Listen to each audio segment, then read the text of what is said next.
કાળજાનો કટકો, એક વિસરાયેલો સંબંધ.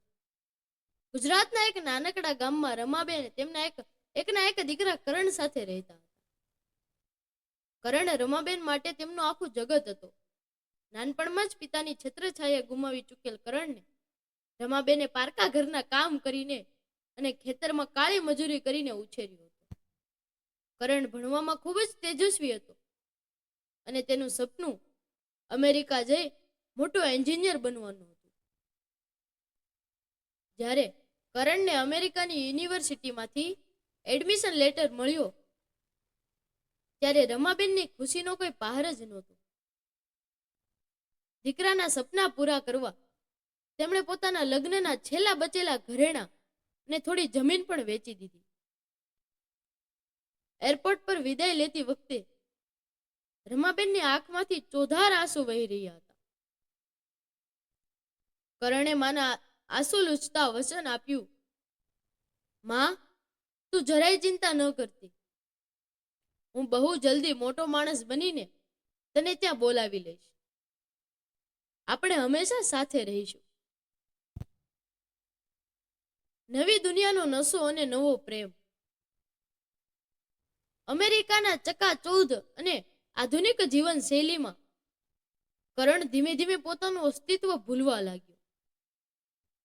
શરૂઆતમાં તે રોજ માને વિડીયો કોલ કરતો, પછી અઠવાડિયે એકવાર, અને ધીરે ધીરે મહિનાઓમાં ફોન આવવા લાગ્યા. આ દરમિયાન તેની મુલાકાત ત્યાંની એક મોડર્ન છોકરી નતાશા સાથે થઈ. નતાશાની સુંદરતા અને ત્યાંની આઝાદી જિંદગીના આકર્ષણમાં કરણ એટલો તો ડૂબી ગયો કે તેને માતૃભૂમિ અને પોતાની જન્મદાત્રી માં બંનેનો વિચાર પડવા લાગ્યો. કરણે નતાશા સાથે લગ્ન કરવાનો નિર્ણય લીધો. જ્યારે તેણે આ વાત રમાબેનને ફોન પર કહી ત્યારે રમાબેને ભીની આંખે માત્ર એટલું જ કહ્યું, બેટા, તારી ખુશીમાં જ મારી ખુશી છે, પણ લગ્ન પહેલા એકવાર તારી વહુને લઈને મને મળવા તો આવ. પરંતુ કરણે કામનું અને ટિકિટના ખર્ચનું બહાન કાઢીને આવવાની ના પાડી દીધી. વચનનો ભંગ. લગ્ન પછી નતાશાને ભારત કે કરણની માં સાથે કોઈ લગાવ જ નહોતો. તેણે કરણને સ્પષ્ટ કહી દીધું કે તે ક્યારેય ભારત નહીં જાય અને તેની માને અમેરિકા બોલાવવાની પણ કોઈ જરૂર નથી, કારણ કે તેમની ગામડિયા રહેણી કરણી અહીં મોભાને અનુરૂપ નથી.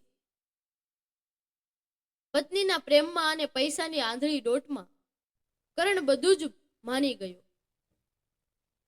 હવે રમાબેન સાથે તેનો સંકલ્પ સાવ તૂટી ગયો. ભારતમાં વૃદ્ધ રમાબેન રોજ સવારે ઘરના ઉંબરે બેસીને પોસ્ટમેનની રાહ જોતા. ગામના લોકો જ્યારે ટોણો મારતા કે પૂછતા ત્યારે તેઓ પોતાનું દુઃખ છુપાવીને ગર્વથી કહેતા, મારો દીકરો પરદેશમાં બહુ મોટો સાહેબ બની ગયો છે. બિચારો બહુ વ્યસ્ત હોય છે, પણ એણે મને વચન આપ્યું છે કે એ મને લેવા જરૂર આવશે. અંતિમ પ્રતીક્ષા. વર્ષો વીતી ગયા. રમાબેનની આંખોનું તેજ છીનવાઈ ગયું. લાકડીના ટેકે ચાલતું શરીર સાવ લેવાઈ ગયું. એક શિયાળાની કડકડતી ઠંડી રાતે બીમાર રમાબેને કરણનો એરપોર્ટ વાળો જૂનો ફોટો છાતીએ લગાવીને કાયમ માટે આંખો મીચી ગયા. તેમના અંતિમ શ્વાસ સુધી તેમના હોઠ પર માત્ર એક જ બડબડાટ હતો, મારો કરણ, મારો દીકરો આવશે. મહિનાઓ પછી જ્યારે કરણને ગામના કોઈ સંબંધી દ્વારા એક ઈમેલથી આ સમાચાર મળ્યા ત્યારે તે પોતાની એનિવર્સરીની એક આલિશાન પાર્ટીમાં શેમ્પેન પી રહ્યો હતો. સમાચાર વાંચીને તેના હાથમાંથી ગ્લાસ છૂટી ગયો. તેને અચાનક વર્ષો પહેલા એરપોર્ટ પર માને આપેલું એ વચન અને માલ વગર વેચી દીધેલા ઘરેણાં યાદ આવ્યા. પત્નીના ક્ષણિક પ્રેમ અને પૈસાના મોહમાં તેણે દુનિયાનો સૌથી સાચો અને નિસ્વાર્થ પ્રેમ ગુમાવી દીધો.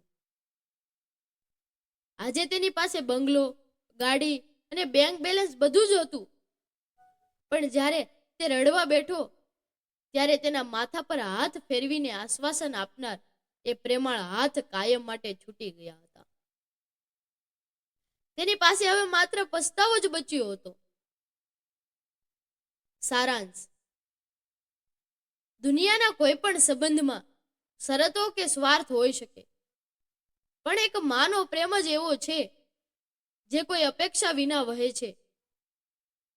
નવી દુનિયાની ચમક દમકમાં ઉડાન ભલે ગમે તેટલી ઊંચી ભરો, પણ પોતાના મૂળિયા અને માતા પિતાને ક્યારેય તરછોડવા ન જોઈએ, કારણ કે સમય વીત્યા પછીનો પછતાવો કોઈ કામનો રહેતો નથી.